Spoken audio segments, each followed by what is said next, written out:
Hey up everybody, my name's Joshua Morrison, director of Johnny Moz's Lessons in Confidence, and today I wanted to talk to you a little bit about equipment, particularly in regards to filmmaking in general. If you're part of the filmmaking community, you'll know firsthand that there's a lot of things to buy. There's a lot of things out there that you can acquire that will make your set better, that will make your film look better in this way, that will make it sound better, that will be useful in this way, or whatever. There's so many little tools. You know, if you look at an Arri Alexa, for instance, the amount of little gizmos and gadgets you can add to an Arri Alexa, or any of these cameras really, if you get a small rig kind of thing that goes around it, there's so much that you can actually add to what a camera actually is. I mean, you can get outside sort of focus pullers and then get a focus puller to actually do that. So you can that can be useful if you've got some very intricate kind of maneuvering shots. Say if I went right up like that and then way back like that and then way back like this, like in this shot, I'm going in and out of focus. But say if I didn't want to come in and out of focus, well, I would get one of these, I can't remember what they're called, tentacle somethings. Oh, those are for time code. You can sort time code out. You can spend hundreds of bloody pounds on time code stuff. And then there's sound equipment. There's so many things you can get with regards to that. You know, you got the microphones, you got this, you got that. I mean, there's so much that actually goes into it. And at the end of the day, what's more important is telling your story rather than how you tell your story. It's more important what you do with the tools you have, because that shows that you are capable of being able to make something that is properly interesting once you get the material resources to be able to make, say, the thing you always wanted to make, but you just never had the right thing or the right amount of resources, the right equipment, etc., etc., right? So what am I using for this sort of setup here? Because I'm not going to toot my own trumpet, but I think this is a pretty decent looking shot, right? So first off, I've got one light over there, right? I don't know if you can see the shadow. That's a NEEWER, it's NEEWER, but with two E's. Some light, cheapest one that they had. It came as a pack of two. The other one is over here. It's backlighting me. And this one's kind of fill lighting me. And those two cost about £150 total. So I proper splashed out for them. And then I got this. This was £9. I actually got two of them, but I'm only using one at the moment. I like it because it just adds a little bit of a splash of colour, just adds like some little, ooh, look at what's going on over here, ooh, look at what's going on over here, you know? And also behind me, there's so many more little lights that are going around. It's so much fun, I like these. £9, I think they were, off Amazon. What brand? Doesn't say, completely unbranded. Buy one of these. If you get an Amazon affiliate link or something, you could buy one of those. Let me think. What else is there in general? I keep for the NEEWER lights. They're just attached to the mains at the moment, but you get these, which are MPF batteries. You want to get the larger sort of ones because these will last you quite a long time. These can cost you about, I can't remember, about £50. I think I paid £50 for 4 of them. Something like that, and I keep them in this old Game Boy kind of case. So that can be quite useful. I'm just trying to think what else. You know, I think the main cost, actually, do you know what it is? It's these. It's external hard drives, because something that you really shouldn't be skimping out on is backing your shit up. Because I'll tell you what, if you ever lost something, I once lost all the sound for one of my films. I was in bits. Because it was all my fault. It was entirely my fault and my issue. And yeah, that was a problem. So now I'm very, very, very big on backing things up. The rule is you have 2 on-site and you have 1 off-site. So I need to get a copy of Johnny Mozer over to my co-director and producer so they can hold on to one while I hold on to the other 2, and potentially even more. I want to get maybe 5 of these at some point. What else is there? The Canon C100, which is what I'm filming this on, it takes these, which are weird expensive batteries that they were about £50 each, but I got them on the bids. So this is a Canon C100, what this is being filmed on at the moment. It was £600 on the eBay bids. So it's a camera from about 2012, which means it's old enough that no one wants it anymore. It's not got 4K, it's not got, I think it's 8-bit and not 10-bit, it's stuff like this, which to me, these aren't things that really bother me. And I'll tell you what, the amount of people that have complimented the shots on this camera is really like blowing me away. And thank you so much to everyone that's said that they like the camera, because I really love this little thing. It's huge actually. It's bigger than my head. It's such a fun camera. It makes everything feel kind of 70s-ish or 80s, and it doesn't have to do that. You can make it. It was designed, I feel like, it's got a super 35mm lens in it. I feel like when I look at the stuff from it, I see like a Channel 4 documentary reality TV show from about 2009, or something that would have aired on BBC Two at about 11 p.m. That's kind of what I see when I see this camera, and to me that's just such a cool look. I love that kind of thing. I love that sort of softish, sort of matte, not particularly sharp. This isn't a particularly sharp camera. It's not particularly like a Sony or something like that. And also what's good about this camera is the noise, the gain, when you turn the ISO up, is actually quite nice. It's fairly analog feeling, authentic, naturalistic kind of grain, compared to, I had a Sony A7 something for a brief like month or two, and I didn't really like it because you get into the low light. Sure, it can perform well in low light, but if you are forced to resort to having grain, the grain is really digital, really harsh and quite nasty, and you can't get rid of it or anything like that. You've got to deal with it. I liked the color science of the Sony, but anyway, in terms of the equipment, I'm saying that you don't need nearly as much as you think. I don't have particularly much, and I'm making something that looks fairly decent looking. You can make something that looks really cool on the phone. Now, I'm not entirely sure if you can record video and have the lav mic coming out of it. Oh yeah, the lav mic. Lav mic was £50. They are RØDE SmartLav Plus things. They're quite nice. I like them a lot. Basically what they do, they hook up into the phone. They're something called TRRS, which means that they have 3 little black lines on the jack, which apparently is what phones use. But if you want to plug it into something like, say, a Tascam, or like something like this, which is a Zoom H1, this is kind of an audio sort of recorder thing. This is what I used to use when I was working with actors and stuff. They would wear these and the lav mic would come out of it. Now you need, this is TRS instead of TRRS. And so if you wanted to plug this into this, you would have to get a little extension converter thing, which I bought. That was like a 15 quid. So there's going to be little things like that, which are small expenses that are going to kind of constantly come your way. You're always going to need to get that little extra thing, and that's kind of part of parcel with like what happens with regards to making film. But sometimes you come up with your own solutions. Like this is a battery case. This isn't a battery case. It's just a piece of foam that I carved out the shape of a battery in, and I just keep the battery in it. It is actually quite decent, look. It jiggled a tiny bit, but if you're keeping it in a backpack, it's perfect. I think my favourite thing that I've got, so here's the stands for the NEEWER lights. So these come with it, and they kind of sit down anywhere, and you can kind of sandbag them down. And when I say sandbag, you don't need to go out and buy sandbags. Just find some heavy shit, whatever heavy stuff is knocking around. Like, if you're in the woods, get like a heavy branch and just chuck it on there. If you're in someone's house, take like, I don't know, something that they've got that's fairly heavy. There's all sorts of stuff.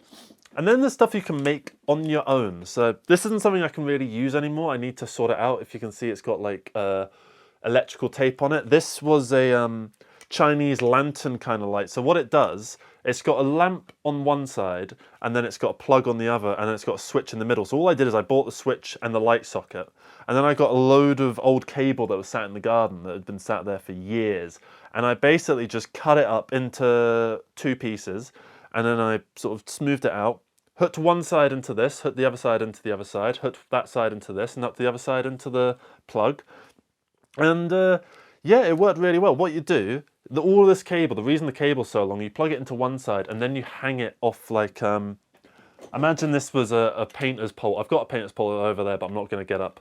So you would hold it kind of like you hold a boom mic, and at the end of this, a light would dangle down. So imagine it kind of like this. This is kind of the thing that it does, if that makes sense. So it's really good, this. And in total, I think I paid about £10 for everything. So this was like, this little light bulb thing was about £2. The plug was just a plug off some random fucking thing that didn't matter. And then the switch, I think the switch was like £1.50 from Wix, something like that. And then Chinese lanterns, I got 2 Chinese lanterns, probably about £6. And then I bought a light bulb that, I don't even think I bought a light bulb, I think I just used the light bulb that's in the light up there and just used that. So yeah, you can do stuff like that. You can do so much. You can have so much fun with making little bits of equipment yourself. You don't necessarily need to go and buy the big expensive sort of things. And there's always a cheaper workaround. And also you can find stuff like that turns out to be quite useful. I found a mixing desk that's just over there, but I'm not going to go pick it up because it's awkward. And then there's other times like where you'll see something that is quite cheap, but it's also quite universal, like these. So these headphones, right, that I'm wearing now, if you go on any kind of live thing, sorry, that was my sunglasses falling on the floor. If you go on any live like music thing or something to do with DJs or whatever, or sound boom artists, they all have these kind of Sony headphones. They are MDR 7506. I got these for about £75. I think they're about £80 now. And they are incredible. They don't have any additional kind of bass or treble or any additional EQ or compression that's kind of added on after the fact. It is just the pure raw sound, which it's great for making stuff. It's not so great for casual listening, I will admit. It made music, because I just used them for everything for like a few years, and I realised that I was starting to not enjoy music particularly because I just heard all the music basically in like raw. Like imagine you watched every film but took the colour grade away. That's basically how I was listening to music for about 4 years. So yeah, you can get so much sort of equipment. Sometimes things can be annoying, like the batteries for the Canon 6D, which is my B camera, are different than the ones for the Canon C100. I'm not sure why. I mean, if they're both Canon, why can't they both be powered the same way? I'm sure there's some reason, but I don't know it. Yeah, and then the newer things come in these sort of cases. You can carry these around. You can just kind of dangle them like that. They're pretty good.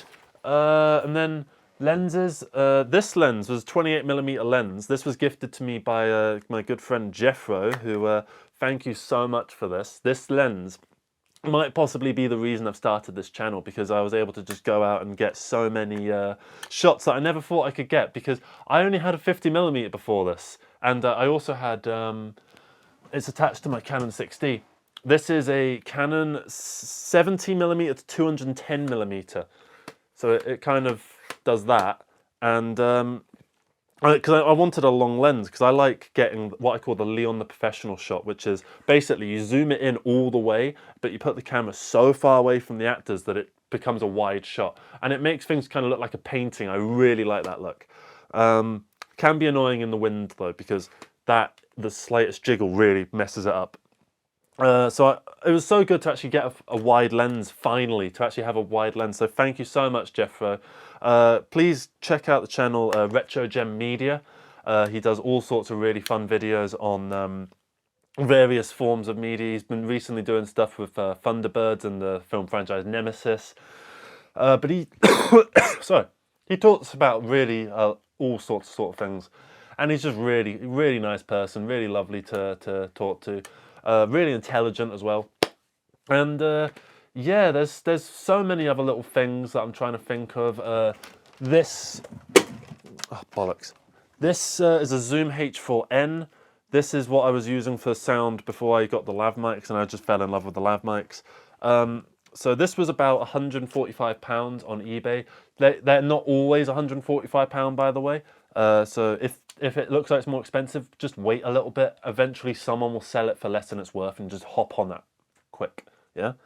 So the way that I see it, none of this stuff is particularly like new, recent, or high-end. It might seem like I've got a lot if you're watching this and you are literally just working with a phone or like or whatever, you know? It might seem like I've got a lot if I've got this, and I've got that, and I've got this, and I've got these, and like all this sort of stuff. So I can understand if this seems kind of intimidating, but bear in mind that from my point of view, there are people out there that have entire trucks and vans full of gaffer equipment. And is the stuff that they make worth what must be like £1 million more than mine? Because everything that I've got here probably is in the realm of about £3 grand. That's absolutely everything. And I didn't buy everything. Some stuff got given to me. Some stuff I just straight up found. Some stuff I got way cheaper than it really had any right being. You know, stuff like that. So, you know, the more you'll slowly come to acquire equipment throughout your journey, and that's fine.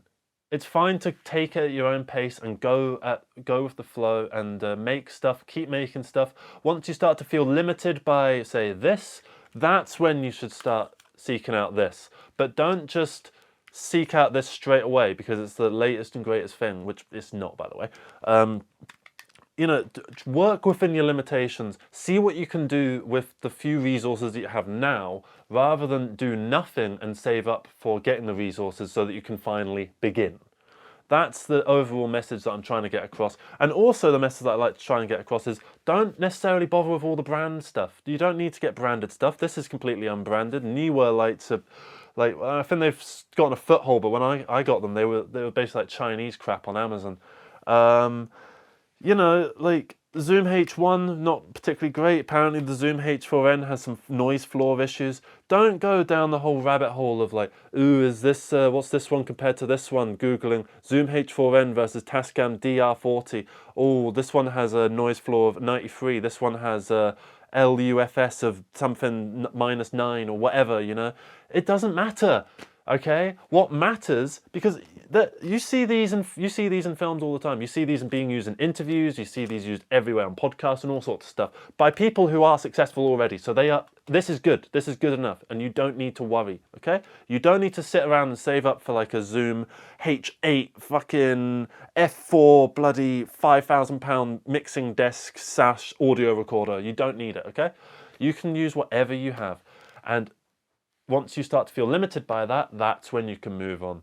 Once you feel like you have a reason to get something, that's a good option to actually go down that route. Everything that I've gotten here, I acquired because I had a need and I needed it to be filled. It wasn't that I just got things because, you know, this one is a bit better than this one. Like, I'm not going to get a new camera anytime soon because this camera is amazing. And if I was going to get a new camera, it would have to do something that I would need. Like, for instance, this camera can't do slow motion. So if I needed slow motion, maybe I'd rent out something for like that day, or maybe I would get like a new camera. Maybe I would get like the Canon C200 Mark II, which I think can do 120 frames per second. Possibly. Okay, but because it's always nice to dream of having nicer equipment and the things you might do with it, but then you get it and you don't actually do any of those things.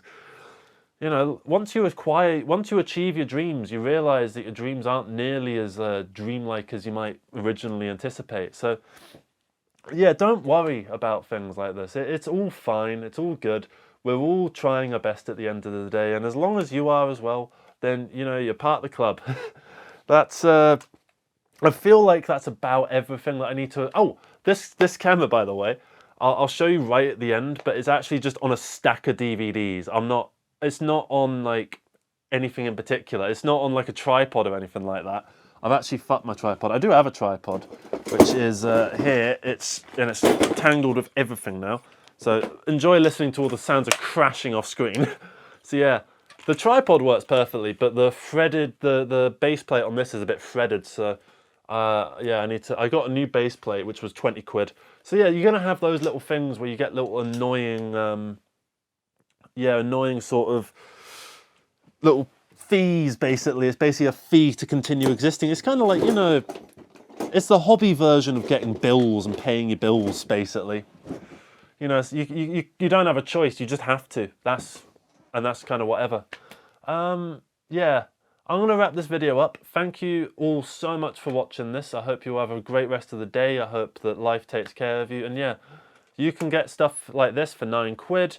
You can get stuff like this. You don't need to get like a £1,000 headphone. These £80 ones are top of the range, and I don't care what anyone says. You can get like this 5 terabyte hard drive was about 100 quid. I know that generally a bit more expensive, but if you wait for the right times of the year, like I think we're coming up on the right time of the year, and we've got Black Friday and stuff coming up.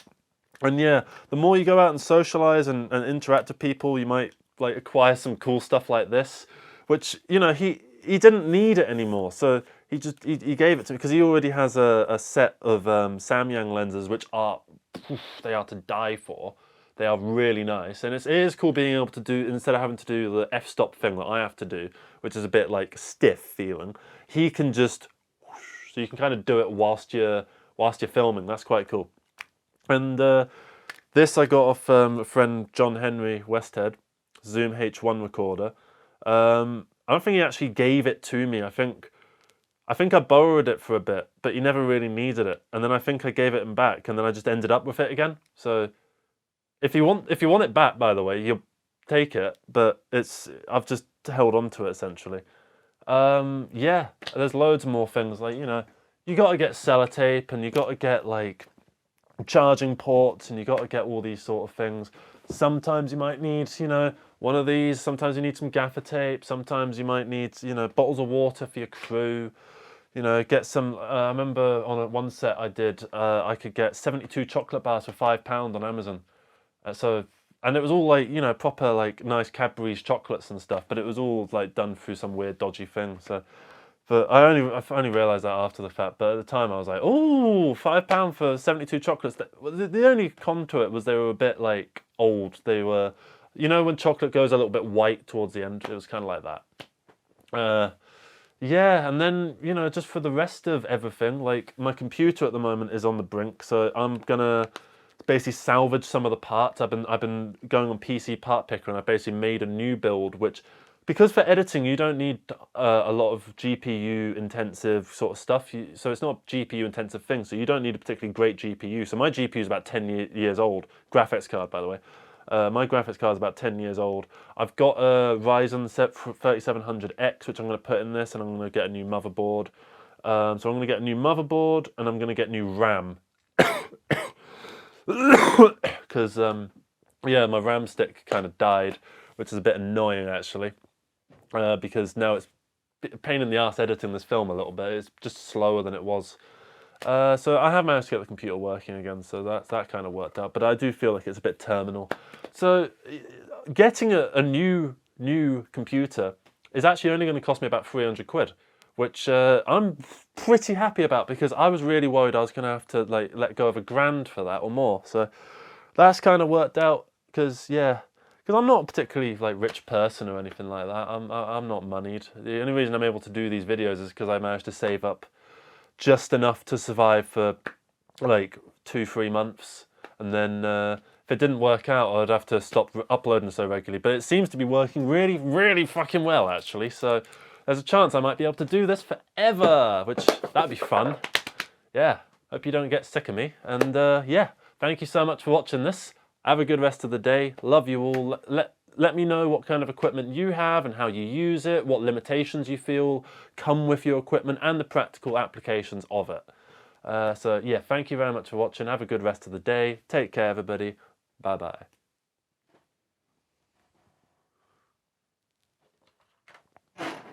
This is what the light looks like, by the way. It looks like that. I'll turn it around so you can kind of see. So it's got one of these sort of things on it. Yeah, they get a bit stiff, but that's because you've probably got them connected in the wrong way. And then there's this flick. It flicks that way if it's on batteries. And it flicks that way if it's on this AC thing. So yeah. Oh yeah, let me turn it on, because like the end credits of the other suggested videos thing.